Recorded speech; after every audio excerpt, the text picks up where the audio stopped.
วัดฝ่ายหินตลอดจนทาง YouTube และหน้าจอของญาติโยมศรัทธาครูบาอาจารย์ที่ได้เข้ามาแล้วได้กดแชร์เสียงธรรมนี้ไปยังกลุ่มเพื่อนๆของทุกท่านขอกราบขอบพระคุณและอนุโมทนาขอบคุณทุกท่านที่ได้ติดตามทั้งทางสถานีวิทยุและทางหน้าจอ Facebook Live ทุกท่านตัวเอง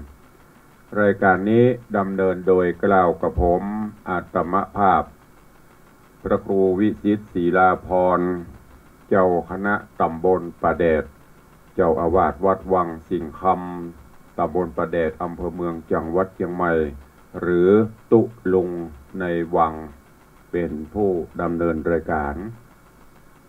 นำธรรมะแบบพื้นบ้านละนามาพบปะกับทุกท่านเนอะก็ช่วงนี้ต้องขอประทานอภัยขอสุมาอภัยกับครูบาอาจารย์และญาติโยมอาจจะแบบมาไปหายพ่องบางเตื้อก็หายไปบางเตื้อก็โผล่มาก็โดยเหตุผลหลายประการบางเตื้อก็สุขภาพบางวันก็อย่างที่ทำได้เตะทุกวังมันบ่แน่บางวันกับมึน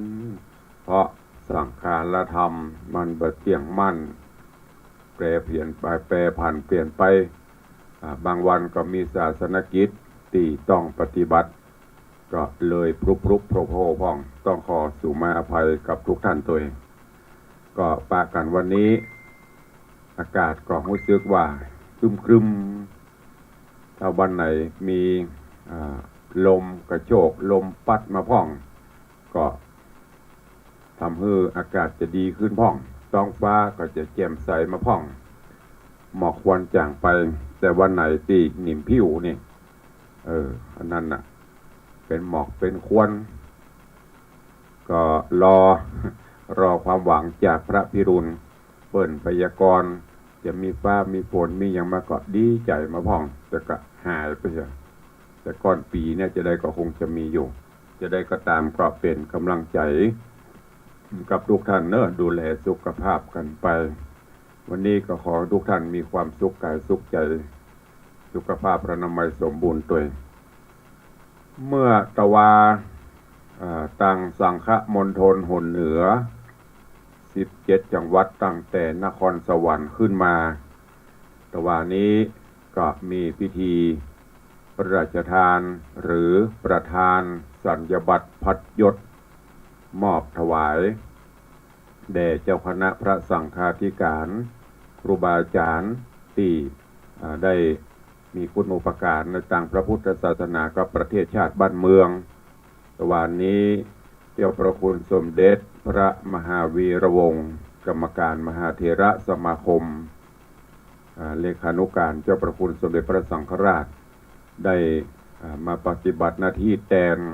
เจ้าประคุณสมเด็จพระสังฆราชในการประทานสัญญบัตรพัดยศ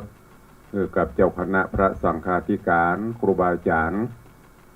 ตั้งแต่พระครูสัญญบัตรที่ตั้งใหม่ได้รับโปรดเกล้าพระราชทานสมณศักดิ์เป็นพระครูสัญญบัตรแล้วก็ที่ได้รับการเลื่อนชั้นสมณศักดิ์ของพระสงฆ์ตัวตะวันนี้ก็ผ่านไปตะวันนี้ไปสายใต้นิพพานรถจะแออัดยัดเยียดห้องเพราะทุกวัดทุกวาที่ได้รับโปรดเกล้าพระราชทานต่างก็มุ่งตรงสู่ยังวัดพระธาตุเจ้าสีจอมทองไปแออัดกันคนกันหลายหมื่นก็ต้องตั้งรายการและตั้งสถานีวิทยุก็ขอกราบแสดงมุทิตาจิตมุทิตาสักการะต่อครูบาอาจารย์ท่านเจ้าจุรูปจุตนจุองค์นะแล้วก็แสดงความยินดีกับญาติโยมทุกวัดทุกวาที่ทุกเจ้าแต่ละวัดของตัวเก่าได้รับพระราชทานยศพระราชทานสมณศักดิ์ในคราวครั้งนี้บางวัดเพิ่นก็ลวด อัญเชิญสัญญบัตรพัดยศเข้าสู่วัดสู่วามีพิธีการต้อนรับเป็นที่เรียบร้อยไปบางวัดก็อาจจะประกอบพิธีอัญเชิญสัญญบัตรพัดยศ ในวันนี้หรือวันพุธก็มีอยู่เพราะว่าครูบาอาจารย์พระเจ้าประสงค์พระเถระผู้ใหญ่ก็ต้องปลีกตัวแต่ว่านี่ต้องวิ่งกันจุ่นไปร่วมแสดงความยินดีตลอดจนเจริญชยมงคลคาถาแต่ละวัดแต่ละวาแล้วตุลุงไปไหนพ้องตุลุงจะไปวันนี้น้ำพุกเพราะว่าตะวานี่ก็ไม่ได้ไปทำงานนึ่งเด้อวันนี้ก็ลวดประชาสัมพันธ์ให้ทุกท่านตัวเองวันนี้เป็นวันทำบุญครบรอบ100 วันครบรอบ100 วันของ50 วันก็ว่า100 วันลืมไปละเอาไปว่าวันนี้มีงานทำบุญที่วัดประแพงทำบุญให้หลวงปู่ก็นำเชิญชวนญาติโยมศรัทธาไปร่วมกันตัวเองแล้วก็ที่วัดปูเลยตำบลบะเขือแจ้อำเภอเมืองละปูนของท่านเจ้าครูบาธนภูมิก็มีพิธีบุญตัววันนี้ก็แจ้งให้ทุกท่านตัวเอาแล้วเนาะเวลาล่วงเลยไปโวยนักเกณฑ์เนี่ยการเวลาผ่านพ้นไปมิได้คอยใครนะเอาอูไปปบปะกันไปเวลากับไปเรื่อยๆก็ฟังน้ำฟังธรรมกันเหี่ยก่อนเนาะแล้วก็เดี๋ยวก็ก่อยมาตักมาตายมาอู้มาจ๋ากับพี่น้องกับครูบาอาจารย์ทั้งจากต่างเฟซบุ๊กไลฟ์และต่างสถานีวิทยุ วันนี้ทำบัตรเทศนาเรื่องตันแห่3 เงาตอนสุดท้ายก็จะได้เทศนาให้ญาติโยมทั้งหลายได้สดับรับฟังกันก่อนที่จะเทศนานั่นก็ขอนำเรื่องราวเนื้อหาในตอนก่อนมาสรุปมาอู้มาจ๋าเกี่ยวกับปริศนาธรรมต่างๆที่ต่างโดยเฉพาะต่างล้านนาเฮานี้ประพฤติปฏิบัติกันอยู่เวลามีการพัดพรากกันตายจากกันนั้นนักปราชญ์ราชบัณฑิตครูบาอาจารย์เมื่อก่อนนั้นเพิ่นจะผูกปริศนาธรรมข้อคิดเรื่องราวแฝงไว้ในพิธีการต่างๆแต่ประเดี๋ยวนี้ส่วนมากก็จะบ่ค่อยสังเกตจะบ่ค่อยได้หูบ่ว่าจะเป็นพิธีการสืบชะตาบ่ว่าจะเป็นงานทำบุญต่างๆทั้งงานมงคลและงานอวมงคลก็จะมีการนำเอาสิ่งของเครื่องใจต่างๆเหล่านั้นแฝงโดยปริศนาข้อคิดเรื่องราวแม้กระทั่งเฮามาทำบุญตักบาตรที่วัดได้มาใส่ขันแก้วทั้ง3เพิ่นเอาดอกไม้ธูปเทียนมาบางพ่องก็เอามาตัวแต่บ่ฮู้ความหมาย แต่ที่นี้ตุลุงก็เคยอู้หลายครั้งครูบาอาจารย์เพิ่นก็บอกหลายเตื้อไปวัดไปวาแม้แต่พ่ออาจารย์เพิ่นก็บอกดอกไม้ธูปเทียนดอกไม้บูชาธูปเทียนธูป3 ดอกบูชาพระพุทธบูชาพุทธคุณธรรมบูชาพระพุทธคุณธรรมคุณสังฆคุณของพระพุทธเจ้าบูชาพระปัญญาคุณพระบริสุทธิคุณพระมหากรุณาธิคุณของพระพุทธองค์เทียนกับบูชาพระธรรมกับพระวินัยดอกไม้บูชาพระสงฆ์เนี่ยสิ่งเหล่านี้จะแฝงด้วยข้อคิดธรรมะทั้งนั้นในเรื่องของธรรมตัณหา3 เงาที่ได้เทศนาฮือนับตั้งแต่เรื่องความเป็นอยู่ของมนุษย์คนเฮาถึงวันนี้หรือแต่ละครอบครัวบางท่านเกิดมาก็ราบรื่นโรยโดยดอกกุหลาบมีปัญหาอุปสรรคในการดำเนินชีวิตบางพ้องเกิดมาก็มอกปานกลางบางพ้องเกิดมาก็เป็นคนทุกขเวทนาเพิ่นบอกว่าทั้งนี้ทั้งนั้นล้วนแล้วแต่เป็นกรรมอันดับแรกกรรมมุนาวัตติโลโกสัตว์โลกย่อมเป็นไปตามกรรมบางพ้องเกิดมาในชาตินี้โอ้ข้าก็สร้างคุณงามความดีแต่ยังได้รับผลที่บันบดีอันนี้ก็เพราะกรรมในอดีตชาติที่ผ่านมากว่าเฮาจะเกิดมาเป็นคนไม่ใช่ว่าปุ๊บปั๊บตายเป็นคนจันวันนี้บรรพุไปเกิดเป็นคนเป็นมนุษย์แถมไม่ใช่ในธรรมะหลักธรรมคำสอนก็จะต้องไปใจกรรมของไปของมันก่อน อย่างที่เราเกิดมาจะเนี่ยมาพบมาปะในสิ่งที่ดีแต่ว่ามันมีอย่างมาหนุนก็เพราะกรรมในอดีตชาติเราได้สร้างอย่างไว้เราบ่ฮู้เป็นว่ากรรมนี้มันบ่มีอายุความมันบ่เหมือนกฎหมายบ้านเมืองกฎหมายบ้านเมืองนั้นมันมีอายุความ5 ปี10 ปีกา20 ปีกาอีเป็นต้นแต่กรรมนี้มันมีอายุต้องได้รับการอโหสิกรรมหรือการทำบุญสูญตานไปเอาไปชะล้างก็ก่อยผ่อนปลนไปมันก็จะจางหายไปเหมือนอย่างที่เปิ้นเคยเปรียบเกลือนักมันก็เกมแต่ถ้าเอาน้ำเติมเข้าไปติ๊กความเกมลดเกมมันก็ลดน้อยถอยลงไปจางไปแต่ว่ามันยังเกมก็ยังมีอยู่นิ้วๆน้อยๆนะ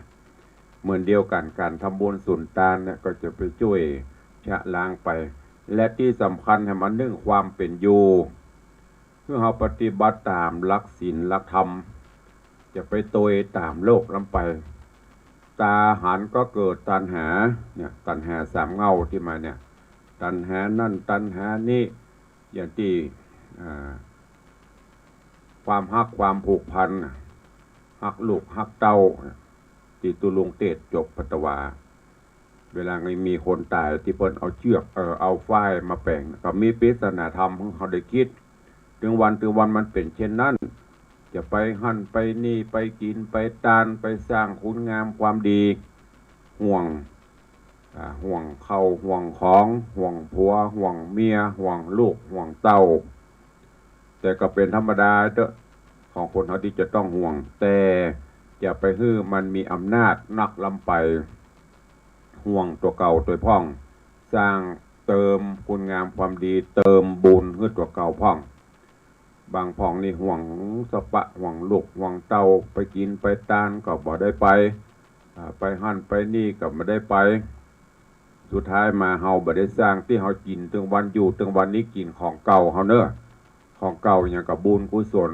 ที่เฮาได้สร้างสมไว้ถ้าเฮาบ่สร้างสมไปหน้าเหมือนอย่างข้าวเจื้อเอาไปเก็บไว้เกี่ยวเข้ามาบักเก็บข้าวเจื้อเอาไปสีกินหมดขายหมดแล้ว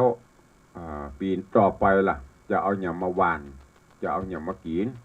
บุญกุศลก็เช่นเดียวกันเมื่อคิดพิจารณาเอาคนเดียวเนอะตุลุงก็เพียงแต่เป็นผู้ที่นำธรรมะมาชี้มาแนะมานำครูบาอาจารย์ท่านเจ้านักปราชญ์ราชบัณฑิตก็เพียงแต่เป็นผู้บอกทางแม้แต่กระทั่งองค์พระผู้มีพระภาคเจ้าพระองค์ก็ชี้แนะชี้นำบอกหนทางอย่างที่ตุลุงเคยเปรียบเทียบให้ฟังเฮาเป็นผู้เดินทางจะเตียวไปทางใดคนบอกเตียวไปทางดีก็ทางบดีอันนั้นก็สุดแล้วแต่ละท่านแต่ละคนในเรื่องของตัณหาสามเงาตะวาตอนก่อนที่ได้เทศไปเนี่ยอันนี้ที่ตุลุงได้บอกไปเขาจะหันเวลางานศพล้านนาเมืองเหนือเขานี่วิศนาธรรมนับตั้งแต่เวลาเปิ้นเอาศพลงเขาจะหันเปิ้นแปลงคันใดเพราะเขาคันใดพังบางพ่องเปิ้นก็เอาการกุ้ยหรือว่าไม้ขี้เติงนอนหมูจักอะไรเป็นไม้ขี้เติงนะไม้ที่มันมีอ่อนมันสะดวกย่อยง่ายนะเปิ้นมาแปลงเป็นคันใด3 ขั้น3 ซี่ก็มันมีปริศนาธรรมเปรียบเทียบคันใด3 ขั้นก็ได้แก่ภาวะทั้ง3อันเป็นที่สัตว์จะต้องไปเกิดจะต้องไปพบไปปะ ขึ้นที่ลงเนี่ยมันว่าเป็นภาวะทั้ง3แล้วก็ที่เปิ้นตามโกมไฟเนี่ยตุลุงก็เคยเอามาเล่าฟังละตามโกมเอามาน้ำมันกัดเข้าใส่มีขี้สายมีอย่างนะโกมมันประกอบด้วยอย่างพ่องก็คือตัวโกมน้ำมันขี้สายหากว่ามันน้ำมันพร้อมขี้สายดีมันก็ลุกช่วงชัชวานแต่ว่าถ้าน้ำมันแห้งน้ำมันหมดขี้สายแห้งมันก็ดับเปรียบเสมือนอายุคนเฮาอยู่ไปกินไปตานไปจนหมดอายุไขกูก็ตึงบ่คืนแล้วก็ต้องปิก อย่าง90 ปีขึ้นไปอย่างเปิ้นบ้านนะใครก็ตายบอกใครก็ตายอยู่ไปด้วยบุญบารมีของไผ่ของมันคือมันจะหมดน้ำมันก็จะหมดละที่สายก็จะแห้งละอันเนี้ยพอมาเปรียบเทียบไม่ใช่ตามซ่องตังนะตามซ่องตังผีตายนั่นไม่ใช่มันเอาโกมไปตามซ่องโหนตังก็ถ้าบ้านก็ต้องไปทำบุญอย่างกันเนาะตายไปโกมก็มีซ่องทุกตังเนี่ยอันนี้เป็นปริศนาเป็นข้อเปรียบเทียบแล้วก็พิจารณาแหมอันหนึ่งก็คือเพิ่นบอกว่าคนเฮาเนี่ยจะไปประมาทคือตั้งอยู่ในศีลกินในธรรมไปคนเฮาเกิดมาเนี่ยเพราะว่าบางคนเกิดมาก็มืดมามืดไป ก็คือมาก็มาเป็นคนทุกขเวทนาหรือบางครั้งก็พิกลพิการซ้ำบ่สร้างคุณงามความดีบ่ประกอบบุญกินบุญทานอย่างซักอย่างบ่เอาบุญกินบุญทานมาชะล้างกรรมเก่าสุดท้ายก็มืดไปเหมือนเดิมมืดมามืดไปบางคนมืดมาแต่แจ้งไปนั่นก็คือเกิดมาพบปะกับความทุกข์ความยากครอบครัวยากจนแต่ว่าหูว่าโอ้อันนี้มันเป็นกรรมเฮาโลกต่อไปเฮาก็ต้องสร้างคุณงามความดี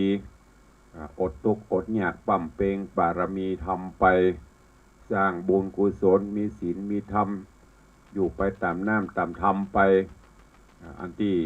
มันทุกข์มันยากก็ก้อยๆมาไปเตอะอันนี้เพราะว่ามืดมาแจ้งไป บางคนก็แจ้งมามืดไป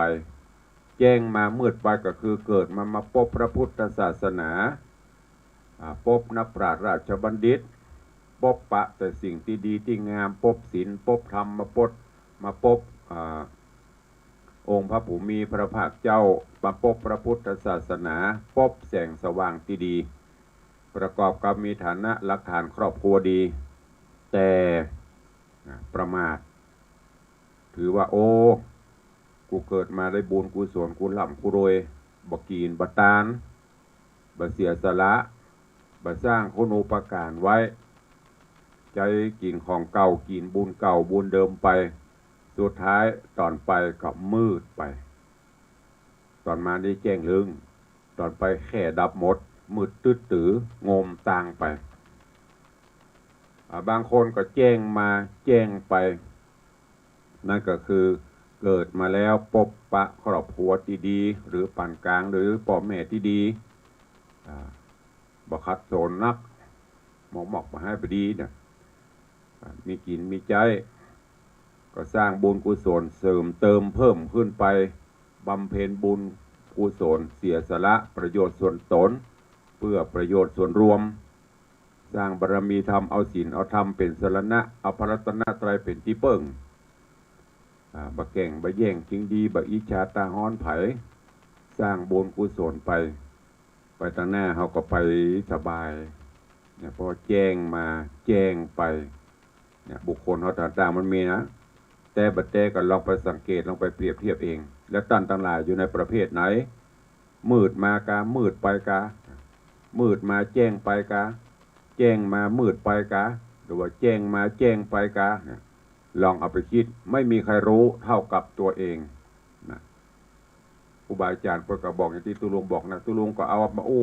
มาเล่าให้ฟังแต่คนที่จะรู้ดีก็คือตัวเก่าของเฮาตัวของท่านเองจะไปสู่ทางใดจะไปเฮามานี่แจ้งก็ว่ามันมอยดำมอยกะมันจะลุ่มกะหูโดยตัวเก่า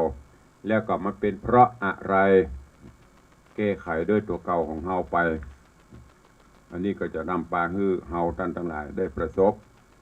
แต่ความสุขความสำเร็จได้แถมอันหนึ่งสังขารก็คือร่างกายของเฮาเนี่ยมันบจีรังยั่งยืนอย่างที่ตุลุงบอกไปครูบาอาจารย์ท่านเจ้าได้ชี้แนะชี้นำไปถึงวันนี้เฮาเหมือนอย่างเฮาเตียวต่างไปพักไปจอดไปย่างเป็นเตื้อเป็นตี้บางเตื้อก็พักเมินนั่นก็หมายถึงสุขภาพร่างกายบางเตื้อก็เจ็บไข้ได้ป่วยก็อาจจะเมินพ่อง ถ้ามันหายก็หายไปถ้าบ่หายกับปีกบ้านทุกคนจะเป็นเช่นนั้นมันมีไข่ป้นจะไปประมาทในชีวิตเนอะอายุตุลุงก็เคยบอกครูบาอาจารย์ก็เคยชี้แนะแล้วที่เขาถามกันอายุตาใดนั่นคือเป็นการเสี่ยงไปละ ใจมันหมดไปละเอาคืนก็ไม่ได้ละก็พยายามถามตัวเก่าลูบหัวตัวเก่าสวามหน้าตัวเก่าไม่ต้องไปพอแน่คนอื่นไม่ต้องไปดูคนอื่นดูตัวออกบอกตัวได้ใจตัวเป็นสวามหัวเข้าไปหรือแว่นหรือกระจกแจ้งมาก็ส่องอาบน้ำก็แยงจะไปแยงพอความหิวจะไปแยงพออันที่มันดีนั่นพอและพิจารณาโอ้หัวกูก็งอกแล้วลูกโอ้แน่กูก็หิวลงไปแล้วลูกนั่นคือเทวทูตมาเตือนทูตของเทวดามาบอกละผมที่เคยดกเคยดำมันก็ขาวโพลนไปจำเส้น2 เส้นเมินเข้าก็ขาวเต็มหัวหนังที่เคยเต่งตึงใส่ครีมทาผิวใส่นั่นใส่นี่บำรุงมันไปมันก็ไม่จะเปลี่ยนไปตามเฮาสุดท้ายมันก็เหี่ยวเฉาเหี่ยวย่นไปตาที่เคยหันชัดบ่ต้องใจแว่นบ่ต้องใจหยังมันก็เริ่มมัวเริ่มฟังแล้วก็เริ่มมัวฟังหันบ่ค่อยทีบ่ค่อยชัดเคี้ยวเมื่อก่อนกินอย่างสะดวกสบายเมื่อเป็นหนุ่มเป็นกำเนี่ยครบกระดูกอ่อนครบประคำครบเนี่ยแตกลุบลับแก่ตนแก่ตัวลงไปมันก็เริ่ม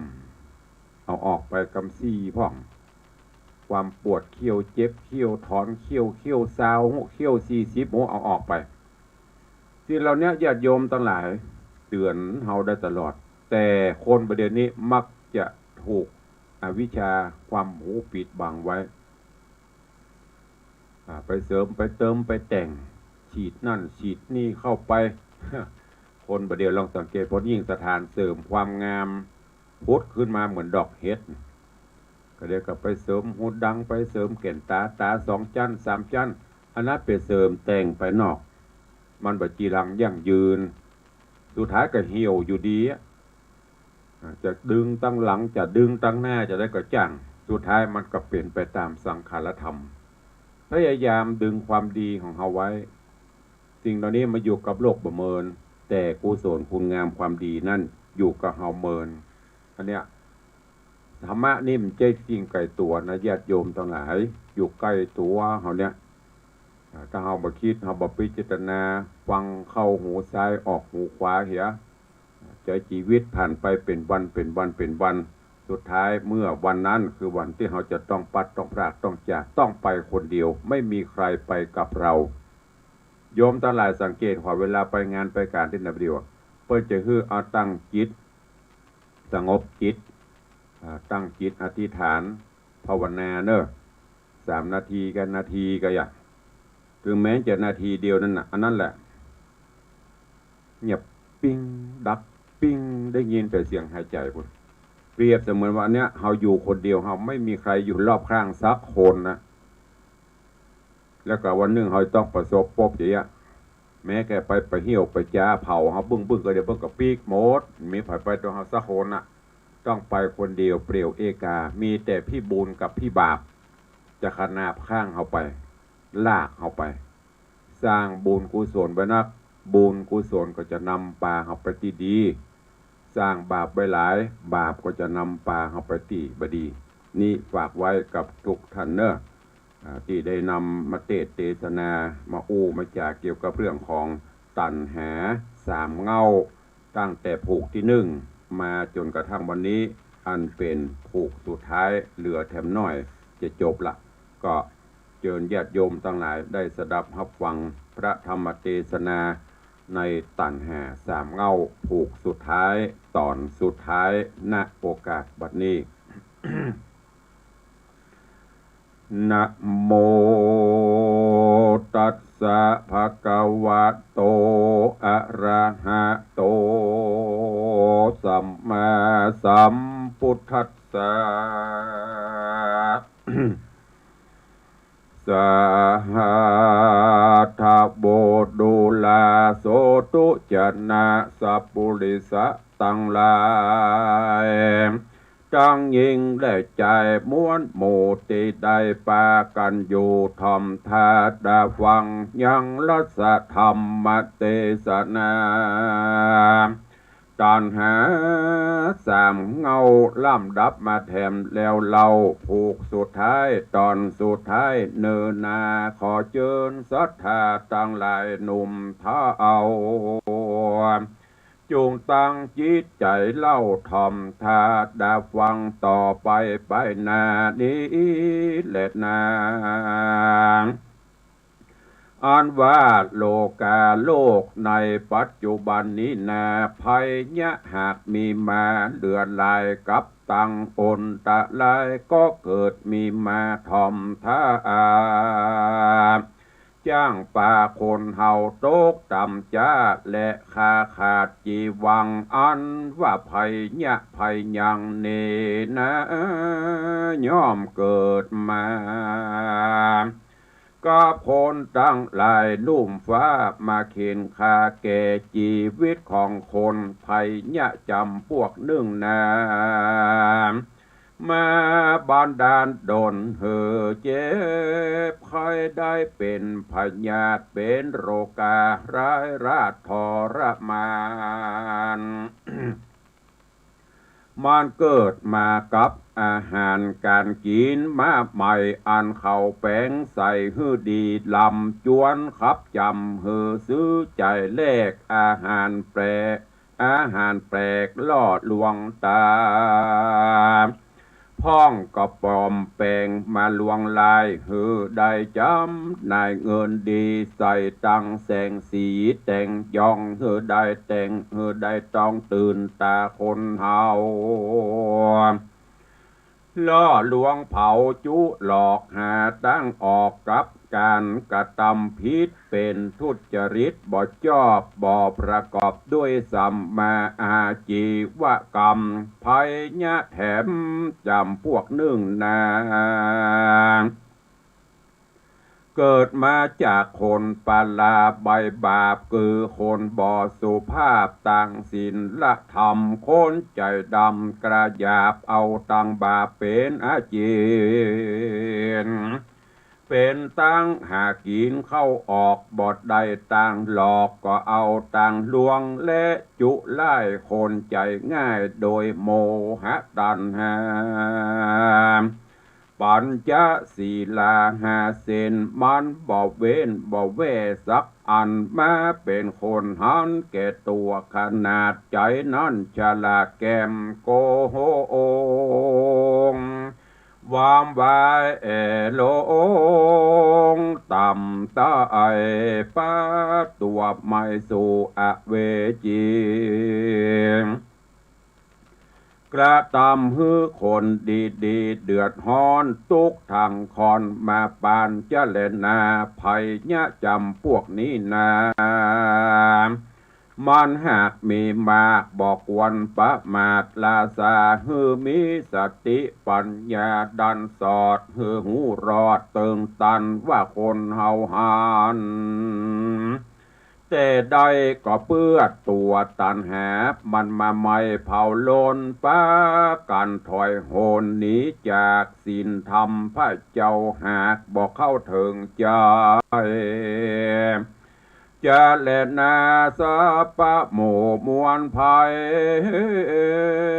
ในลูอุ่มไตมีบ่อไหลนำแน่ภัยเกิดมาจากเงินคำสมบัติแน่มีมากวางจังมามั่งเมื่อมอนเป็นตุกจอนเจียนจากหือได้พระกองจากกองเลนา ตุมเหพระวันตาดูกราต้านตั้งหลายอันกฎหมายพรำหูเข้าสู่ฟังธรรม จงโอดสาหะจำหือใดเอาเป็นไม้ไตสองตังดีจิตวิธีไปนะผ่านเอาเมืองฟ้าและเนลปานเดตนาอานิสังสาการกระทำสริลสากวากะเลกะลาคนตายย่อมมีอานิสงส์หลายเหลือแลควรมีแก่เฮาทั้งหลายจุโหเหอมีใจลิ่งโลสู่กองดีแล้วเอากันปั้มเป่งบุญปาลามีเตื่อมแทงตามหากพระแสงเทศนาตานังอันว่าการฮือตานบริจาคสละวัตถุเข้าของน้อยมากเป็นตันสีลังฮือมีศีลใส่งามบ่อสะเอาศีลห้าศีลแปดนั้นเล่ามีกับตนตัวภาวะนังหือมันภาวนากองดีมาใส่ตนใส่ใจเฮอสว่างแจ้งเพื่อเตื่อมแทงปัญญาเมหูตาใสสะอาดใจฉลาดเจือกองดีไปใจใจก็จะเป็นต่างได้ซึ่งความดีพ้นจากต่างทุกข์และโทษเตียนยอมได้ประโยชน์สุขต่างจัดนี้และจัดหน้าขอฮือมูลละสาธาจังลา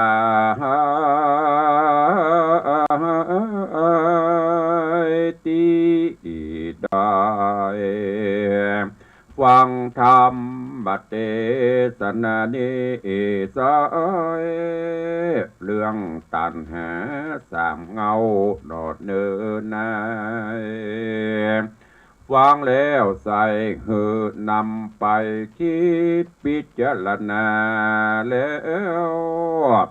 ใจกับตนตัวพิจารณามันจำสินกินตานาไปนะ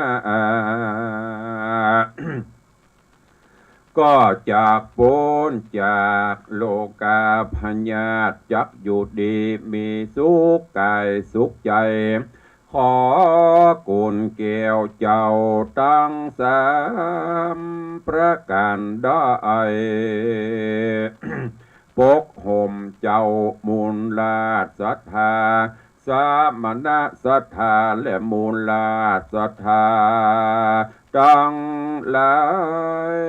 ขอจุมได้มีความสุขกายสุขใจไปใจใจเพื่อได้เจริญไปโดยโชคลาภลาภาษการปรารถนาสิ่งใดแล้วไซขอให้สมดังกรรมกรรมไว้พาธนาจูประการก็มีโดยภากาดังกล่าวมานี้แหละนะเนติตังขีญาอันกล่าวเทศนายังตัณหาสามเงาเกาะปริปุณังแล้วเราอาวสานแล้วเต่านี้ก่อนเลยนะก็บังโกมสมเรศสเด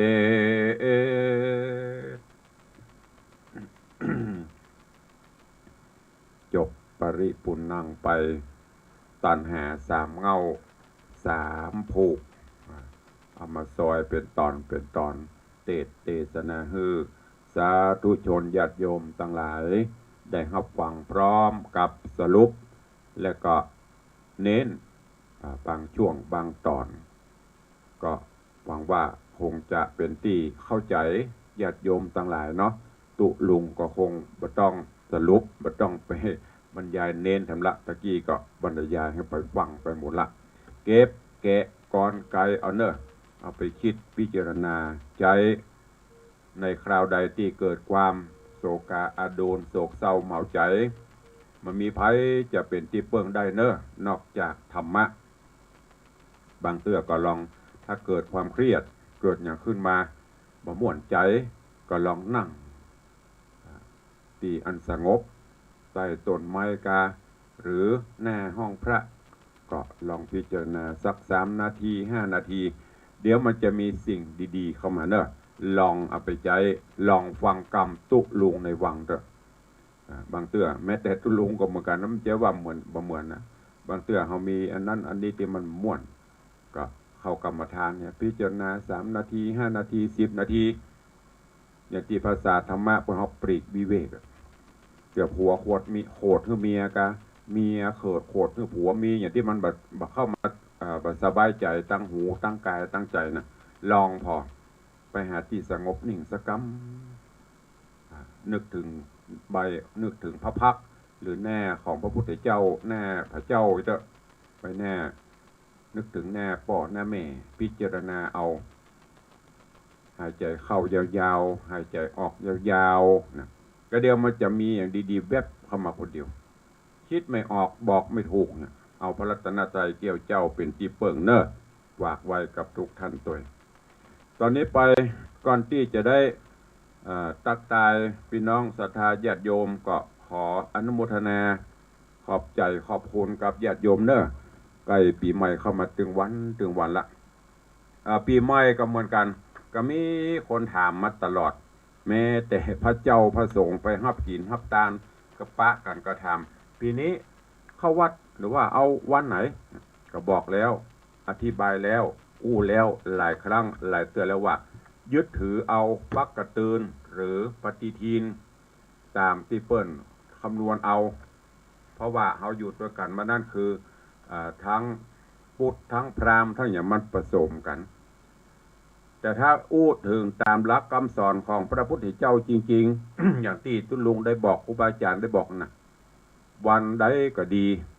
วันใดก็มี24 ชั่วโมงอันนี้เป็นหลักในทางพระพุทธแต่บ้านเฮาเมืองเฮาถือเอาตังฮีดจารีตประเพณีตีปฏิบัติก็ค่อยกันไปเข้ากันไปปรับปรุงกันไปอย่างปีนี้หรือว่าปีที่4-5 ปีผ่านมาละแล้วก็จะเป็นเช่นนี้ไปแหมนันที่เปิดแจ้งปุ้นถึงปี2580อีกถ้าจำบ่ผิดนะถ้าผิดก็สุมาประมาณนั้นวันต่างๆก็เคลื่อนคล้ายขยับขยายไปนั่นก็คือวันสังขารล่องจะขยับไปเป็นวันที่14วันที่15จะเป็นวันเอาวันที่16จะเป็นวันทะเลิงศกปีใหม่ซึ่งก็ได้เอามาอู้หลายเตื้อครูบาอาจารย์ก็อู้หลายเตื้อแต่นะมันมีแต่นะมีอยู่กรรมหนึ่ง ที่เขามักจะได้ยินเจนป่อเจนแม่เจนครูบาอาจารย์เปิดเอาวันที่13 14 15เอาขี้ข้างเขาถูกันก็จึงบอกแล้วว่ามันเปลี่ยนแปลงไปตามกาลเวลาแม้แต่ตู้เจ้าเขาก็เหมือนกันหลายวัดหลายว่าเอาวันที่13 14 15น่ะมันง่ายดีแล้วก็มันจะมาคัดกันนะญาติโยมทั้งหลายคัดจะได้เกิดว่าโยมเปิ้นมาถามหรือว่ามันจึงมีหรอตู้เจ้าขอหาวันคือกรรมจะขึ้นเฮียนใหม่จะทำบุญเนี่ยแล้วเราจะเอาอย่างมาอันนี้ต้องแยกกันเนอะญาติโยมขอย้ำแห่งกรรมแยกจะได้แยกการทำบุญนั้นทำไปเตอะตานขันเข้าขันน้ำก็ตานไปเตอะบ่ผิดอย่างเนอะตั้งแต่วันที่1วันที่2วันนี้ก็ตานได้วันพุธก็ตานได้ตานไปแต่ว่าที่เราปฏิบัติกันนี่ก็คือทำบุญตักบาตรจะส่งน้ำพระทุกเจ้าเป็นผู้นำผู้จารย์ก็เป็นผู้นำผู้ตามไปเขาถือวันเขาก็เอาวันดีเอาพระพุทธรูปมาสละสโลงเปิ้นบอกว่าทะเลิงศกเปลี่ยน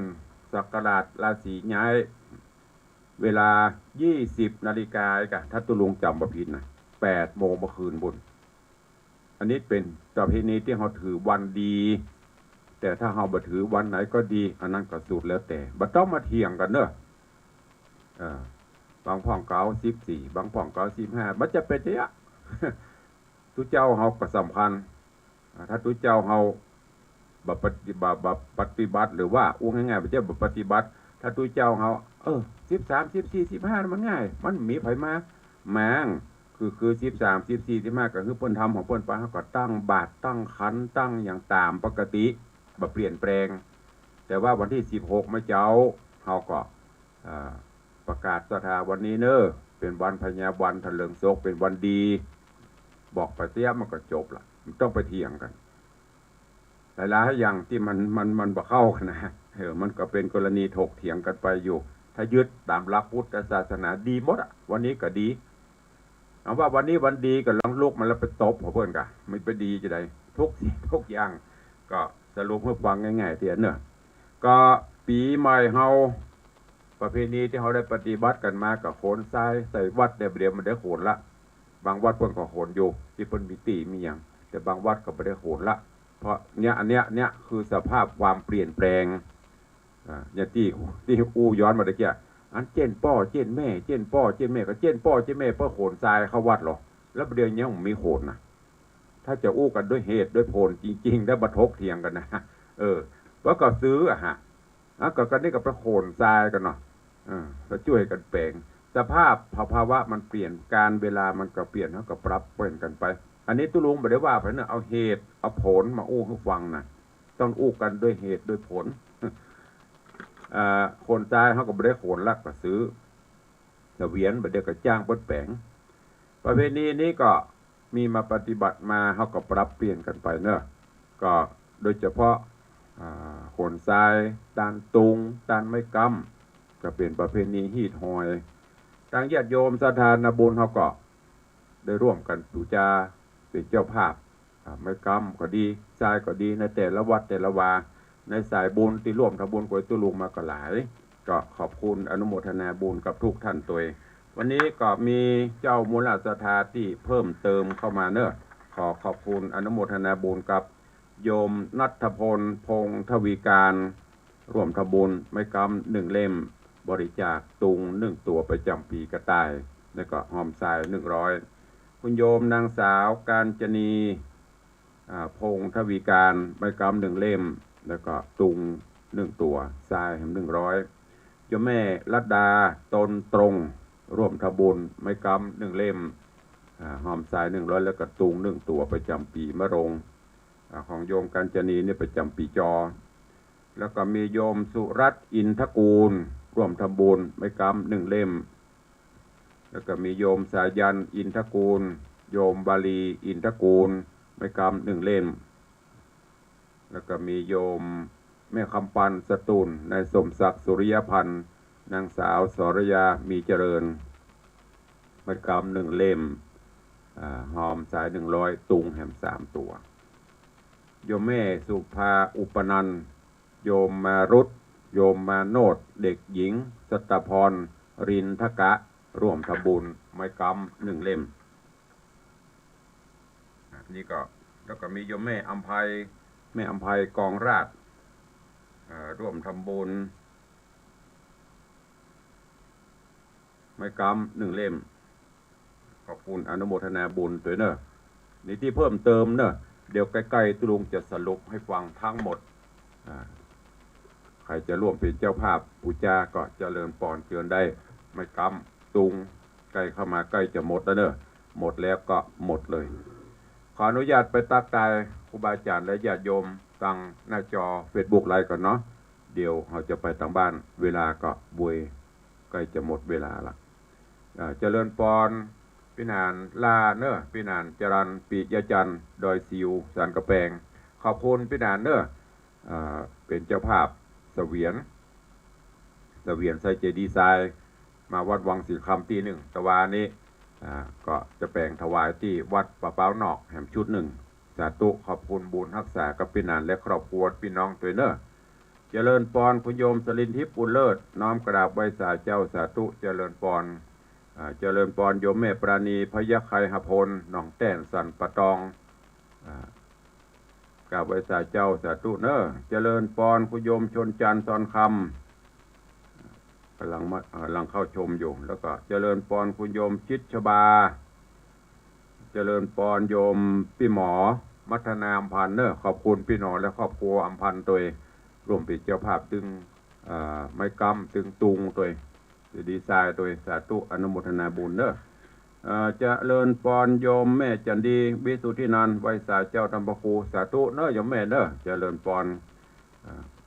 เจริญพรคุณโยมทองคำที่บงคำเนอสาธุเจ้าเจริญพรกราบน้องไวสาปรมีธรรมหลวงพ่อธรรมครูสถิตเจติยรักษ์เจ้าคณะตำบลแม่แฝกใหม่เจ้าอาวาสวัดเจดีย์แม่ครัวกราบน้องไวสาครับเจริญพรโยมบาลีอินทกูลกราบไหว้สาเจ้าสาธุเจริญพรเจริญพรโยมแม่ดาวันคำวังน้อมกราบไหว้สาเจ้าสาธุเจริญพรเนอเจริญพรคุณโยมพลอยกะถ้าอ่านผิดสุมาเนอเจริญพรครูบอยครูบอยเทพประสิทธิ์ต้นเฮือดเจริญพรโยมแม่สมทรงสิทธิตาเจริญพรพิธาจารย์เงินล้านพิหารอิโสมเตปีนอิโสมเจ็ดสีวันนี้หมูปากันที่ไหนพ่องมันเนอะเจริญพรโยมแม่สุปราณีรูมากราบไหว้สาเจ้าสาธุเจริญพรเจริญพรคุณโยมสุพณีคุณโยมสุพณีแล้วก็โยมวิไลใจแก้วสาธุอนุโมทนาขอบคุณเนอะอันนี้ต่างหน้าจอเฟซบุ๊กไลฟ์ดักพาเลิศไปพ่องทุกพ่องบรรทุกพ่องก็สุมาภัยเพราะตุลุงพอตังโทรศัพท์ ต่างหน้าจอคอมก็มันไก่ตัวมันนิ้วเพ่งลำไปก็จะเสบตาเจริญพรกับโยมพ่อเลี้ยงธนวัฒน์แม่เลี้ยงทัดพิชาสุสิงคำเนอะพ่อเลี้ยงก็ฮือปอนอวยปอนเป็นพิมพ์คอมเมนต์อำนวยอวยปอนกูเจ้ากูขำกูบายโทรศัพท์มือแหมสาธุเนอขอบุญบารมีปกปักรักษาโยมพ่อเลี้ยงธนวัฒน์แม่เลี้ยงทัดพิชาสุสิงคำตัวนี่เป็นตั้งบ้านตั้งจองเนอะต่อไปจะได้ไปตั้งวิทยุใครจะอู้จะเอ่ยจะจาอันใดกับตุกลุงก็จะเลินปอนเข้ามาได้เนอะ0817836540อ้าวเปิดนะบัดนี้เหลือเวลาแถมน้อยเดียวก็จะหมดเวลาใครจะอู้จะจ๋ากับตุลุงญาโยมครูบาอาจารย์ตั้งหน้าจอ Facebook ไลฟ์ก็สามารถคอมเมนต์ไว้ได้เนอะอันไหนที่มันบัตันได้ตักก็จะไปตักมาลูนขอบพระคุณทุกท่านที่ได้เข้ามาเป็นกำลังใจตัวเองเอาตั้งบ้านตั้งจองมีก็ถ้ามีก็จะได้อู้ไปได้เลย0817836540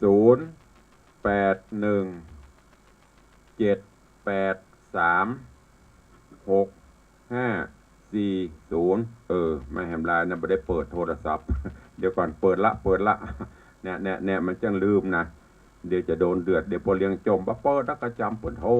เปิดละก็เดี๋ยวกำลังรอแก๊บเดียว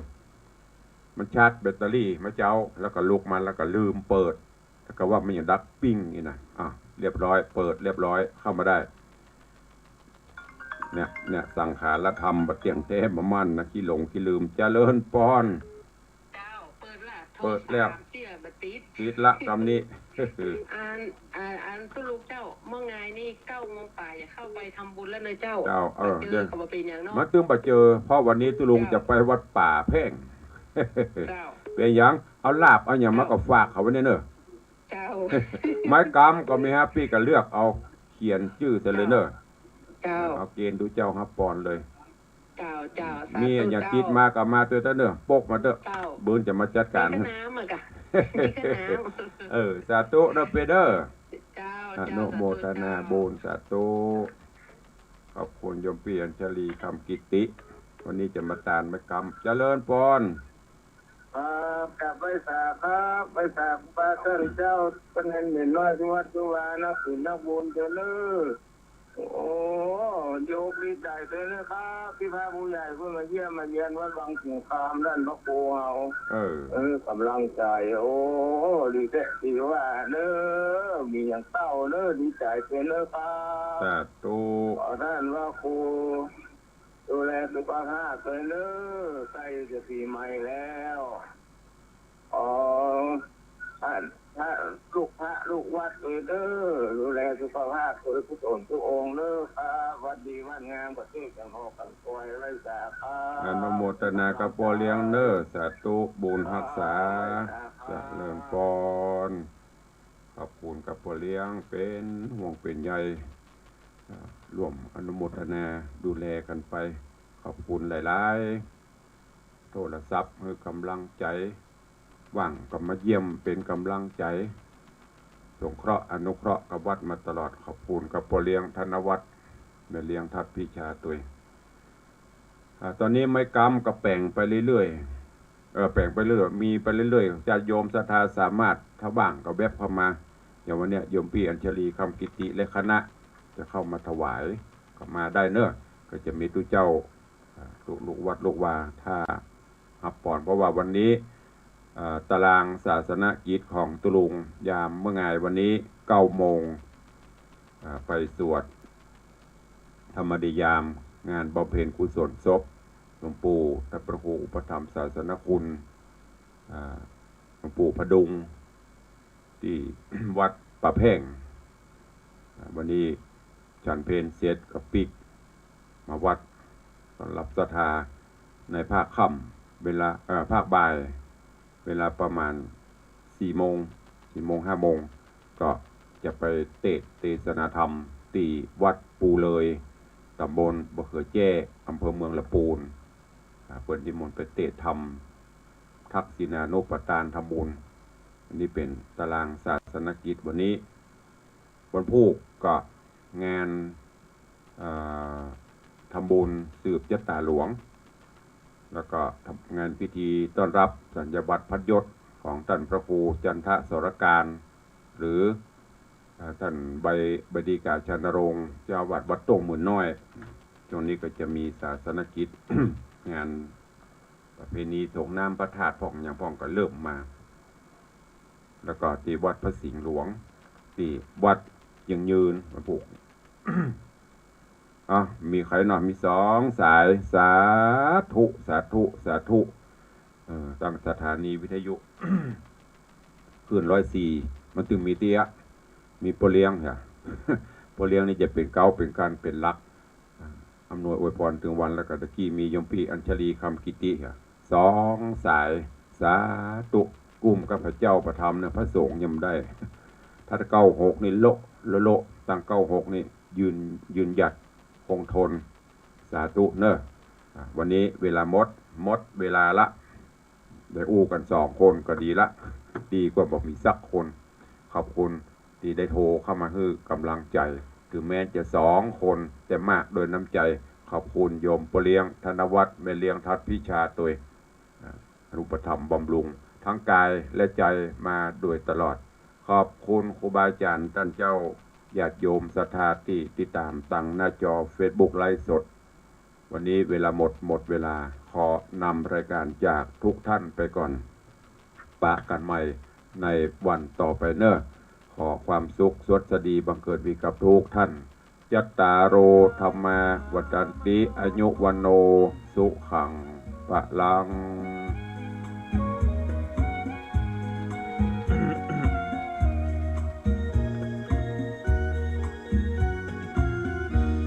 น้อยอกมองใจ